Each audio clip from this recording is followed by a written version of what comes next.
Imagine a town bustling with life. Kids laughing on their way to school, local shops opening for the day, families dreaming about their futures together. It's a picture of ordinary, everyday America. Now, imagine that same town, the very next day. Silent. Gone. Not wiped out by a war, or a devastating flood, or a massive explosion. The threat that erased this town was invisible. It didn't drop from the sky or announce its arrival with blaring sirens.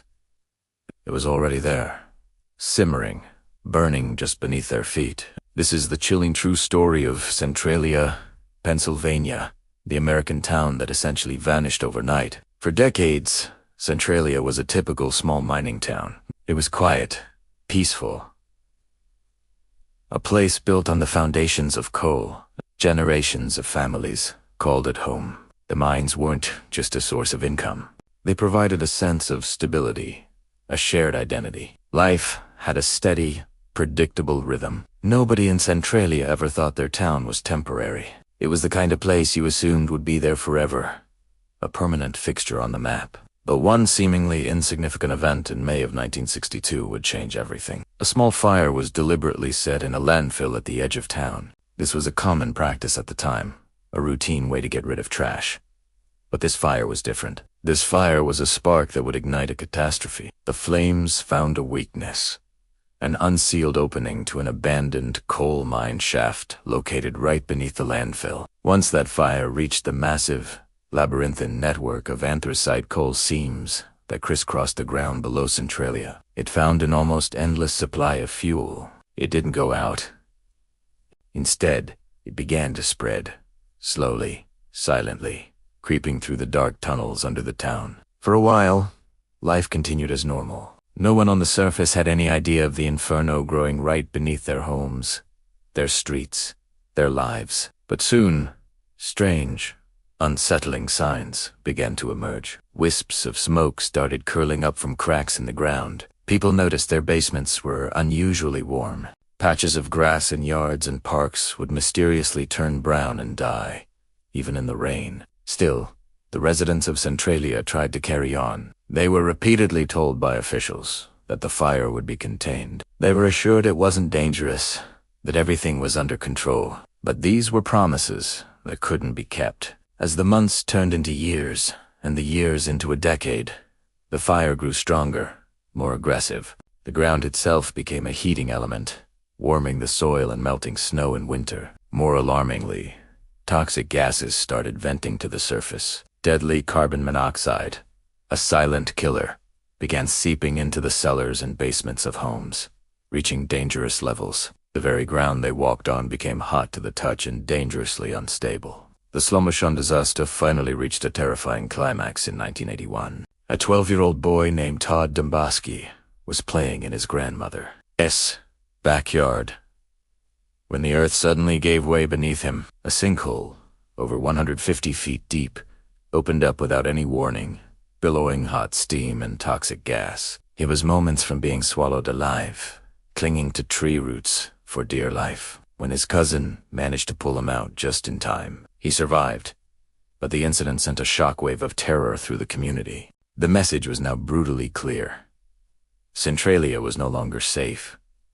The ground itself was trying to kill them. The federal government finally stepped in with a major relocation plan, allocating over $42 million to buy out the properties and help the residents move. It was a choice that tore families and the community apart. Do you leave the only home you've ever known, or do you stay and live with the constant, invisible threat? The vast majority of families chose to leave. It was a heartbreaking exodus. One by one, homes were boarded up. The school closed its doors forever. The pews in the churches sat empty. Street by street, the town that had been filled with life and history began to empty out, leaving behind a grid of silent, lonely houses. Over the following years, Centralia was systematically erased from existence. As residents left, their abandoned homes were demolished to prevent them from becoming hazards. The roads, heated from below, began to crack, buckle, and split open, creating a surreal, post-apocalyptic landscape. The most famous of these is Route 61, the main highway through town. which became so damaged and dangerous that it had to be permanently closed and Eventually, the state of Pennsylvania revoked the town zip code. On paper, officially, Centralia ceased to exist. But the fire didn't care about paperwork. It remained, still burning, still spreading, an unstoppable subterranean beast. Why not just put it out? Experts have studied the Centralia mine fire for decades, and the conclusion is grim. The fire is simply too large, too deep, and burning through too much coal. The network of mine tunnels is a complex maze, making it nearly impossible to reach the heart of the fire. The sheer volume of anthracite coal, one of the most energy-dense types, means there's enough fuel to keep the blaze going for centuries. Estimates suggest it could burn for another 250 years or more. The cost of a full-scale excavation project to extinguish it would be astronomical, likely billions of dollars, far more than the cost of simply letting the town vanish. And so, the fire continues its slow, relentless burn. Even after the mass evacuation, a handful of residents refused to leave. Against all odds, they fought to stay in their homes, in a ghost town with no government, no municipal services, no future. They stayed because Centralia was, and is, their home. They lived in a surreal reality, surrounded by empty lots and cracked streets, a tiny island of defiance in a town that was dying around them. As of today, only a few of them remain, living memorials to what was lost. Today, Centralia stands as a powerful, haunting warning. A graffiti-covered stretch of the abandoned Route 61, now known as the Graffiti Highway, has become an eerie tourist attraction, drawing visitors who want to see the ghost town for themselves. It is a stark reminder of how seemingly small decisions and ignored warnings can cascade into irreversible consequences. The town didn't disappear because of a single, sudden cataclysm. It vanished slowly, piece by piece, because an invisible danger was underestimated, misunderstood, and ignored for far too long.